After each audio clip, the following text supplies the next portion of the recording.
8점. 지구와 인류는 어떻게 될 것인가? 아직은 종말이 아니다. 많은 사람이 알고 있는 종말이란 세상의 끝을 뜻하는 것이 아니라 지금보다 한 차원 높은 단계인 새로운 차원으로 들어가는 것이다. 그 과정에 자연의 파괴로 인해 많은 사람이 재해와 역병으로 고통받는다. 이미 우주의 기운이 변화되기 시작하였으며 지구의 에너지도 바뀌고 있다. 에너지가 변하면서 자연재해와 역병이 창궐하게 된다. 이런 일들은 하루아침에 일어나 지구를 두 동강 내진 않는다. 서서히 진행되지만 어떤 이에겐 내일 당장이 되기도 하며 서민들에겐 고통의 시간이 된다. 이렇듯 고난의 시간에도 인류는 여전히 물질만 향해 전력을 다해 뛰고 있다. 앞으로 서민들은 물질 세계에서 더욱 소외되고 정신적인 병들과 의학이 따라가지 못하는 많은 병이 생기게 된다. 이들이 치유받을 수 있는 곳이 턱없이 부족하게 되고 개인도 나라도 서로를 믿지 못하고 분열의 시대가 된다. 아직 완전한 종말은 오지 않으니 걱정하지 않아도 된다. 지금은 우주의 계절이 바뀌는 환절기로서 지구가 몸살을 앓는 기간이다. 무조건적 믿음의 종교와 일률적 외우는 교육은 쇠퇴할 것이고 독보적인 기술과 창의성이 발달하고 정신적으로 진리와 이치를 찾게 된다. 지금까지의 종교는 인간의 영성이 어리고 낮은 시대에 하늘에 대한 두려움을 심어주고 그 시대에 맞춰 종교 지도자들이 세력을 확장하는데 이용하기도 하였다. 도덕을 유지해 죄를 덜 짓게 하는 순기능도 있긴 하다. 내 안에서 신성을 찾지 못하고 밖에서 신을 찾고 갈구하고 용서를 빌어야 하는 죄 많은 인간으로 살아왔다. 영성을 묶어 차원 상승을 하지 못하게 하는 악영향의 결과이기도 하다. 내 안에 신성을 찾지 못하면 언제까지나 신에게 의지하고 용서만 구하다 끝나는 어린아이의 길에서 벗어나지 못한다. 이제는 각자가 신의 에너지와 함께하는 차원 상승의 시대이다. 새로운 에너지가 내려온다. 인간의 탐욕과 이기심이 자연을 훼손했기에 지구가 몸살을 앓는다. 우주적인 차원에서 봄에는 성장하는 시기이고 여름에는 꽃이 피는 시기이며 가을에는 열매가 달려서 단단해져 수확하고 겨울에는 모든 게 쉬어야 하는 삭막한 시대이다. 지금은 봄의 성장을 지나 여름의 화려함을 끝내고 가을 숙살지기의 시대이다. 많은 것이 정리되는 때이다. 숙살의 기운으로 들어가기 때문에 인간의 탐욕과 이기심으로 인해 망가진 지구가 스스로 정화하고 숙살시키고 움직여 변형하고 비틀어서 스스로 정화하는 시대에 들어와 있다. 자연은 때가 되면 스스로 정화한다. 자연재해가 일어나고 바이러스가 창궐하고 인간들의 이기심이 다시 시작되어 전쟁의 시대로 들어왔다. 지금까지의 인간 의식과 능력을 넘어서는 변화된 우주 주기에 맞춘 새로운 형성과 새로운 에너지를 찾아야 하는 시대에 돌입했다.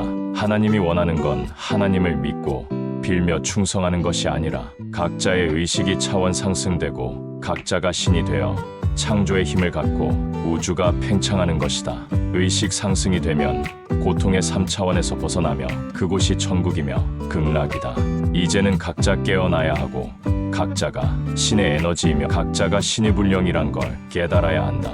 우주가 하나로 연결되어 있음을 알아 홍익인간의 세상이 되어야 차원 상승된 지구에서 차원 상승된 인간의 삶이 지속될 수 있다. 그렇게 되기까지 정화의 시간이 있을 것이고 진정한 참회와 깨어난 이들의 의식이 상승되어 지구의 상승을 이끌게 된다. 영혼의 나이가 어릴 땐 본능에 이끌려 산다. 갓 태어난 어린 영들이 인류의 50% 정도 된다. 이들은 본능에 집중하며 선과 악을 모른다. 영혼의 나이가 중간 단계일 때 선과 악을 나누고 모든 걸 옳고 그름, 이분법적으로 나눈다. 이익을 위해 전쟁을 일으키고 개인의 욕망과 성공을 위해 산다. 이들이 문명을 발전시켰으며 지구 인구의 40%이다. 지금의 때는 우주의 주기가 변하는 때로 초과하게 우주 시대로 들어서고 있다. 자연의 파괴로 천재지변이 잦아지고 전쟁과 식량 위기, 에너지 전쟁, 그리고 더욱 강한 질병들이 기승을 부리며 많은 사람이 사망하고 고통에 빠지게 된다. 지금까지의 자연재해나 바이러스는 예고편일 뿐이다. 2020년부터 20년간 불의 시대이다. 한쪽에서 불의 고통이 오면 다른 쪽에선 물의 고통이 올 것이다.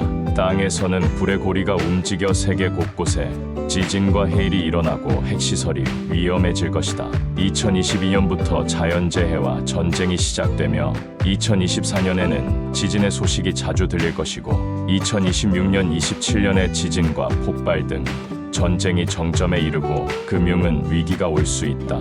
붉은 대국의 지도자가 헛된 욕망을 일으킬까 걱정이다. 지구의 온도가 급속도로 높아지는 것을 느껴 경각심을 갖게 되고 조금 더 지구를 살리려 각국의 노력이 있겠지만 고통은 오게 된다. 2031년부터 3년간 다시 바이러스의 괴롭힘이 염려된다. 더욱 강력해질 바이러스의 역습은 10년 주기로 찾아올 것이다. 2040년대부터 20년 정도 물의 시대로 물에 잠기는 도시가 생기며 어둡고 공고한 세상이 당분간 이어진다. 묻혀있던 역병이 다시 창궐하여 많은 사람이 사망한다. 해류의 이상으로 기온이 급변하며 추위와 물의 고통이 가해진다. 지금 온통 세상이 종말론에 다시 휩싸이고 있다. 종교판, 도판, 영성, 과학할 것 없이 모두가 종말을 이야기한다. 지구가 끝나는 종말은 아직 멀었지만 역사상 가장 안락하고 편했던 현대인들은 앞으로 다가올 약간의 고통이 종말보다 더 힘들게 느껴질 것이다. 인간의 탐욕으로 비롯된 지구의 재앙을 막을 수는 없다. 지구 스스로가 정화하기 위해 변화를 일으키는 것이며 인간의 영혼도 차원이 상승되는 때이다. 나의 아바타.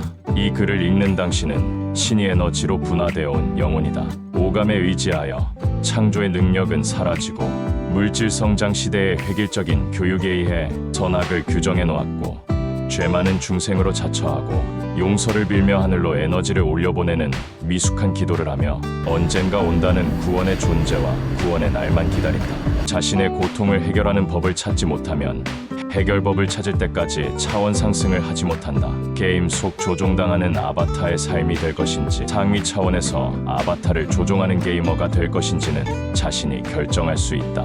아바타는 게임 속 쏟아지는 위험물들을 피하고 재물을 쌓을 창고를 짓느라 몰두해 있기 때문에 그곳을 현실 세계로 느끼고 재물 창고를 지키며 언제 날아올지 모를 위험 속에 고통스러워한다. 고통 속에 끝없는 위험을 대하는 아바타는 분노와 원망 속에 가끔 주어지는 즐거움과 환희에 빠져 자신의 본성을 찾지 못하고 그 챕터를 넘어가지 못하며 갈수록 더 많은 총알이 날아오는 미션을 반복하게 된다.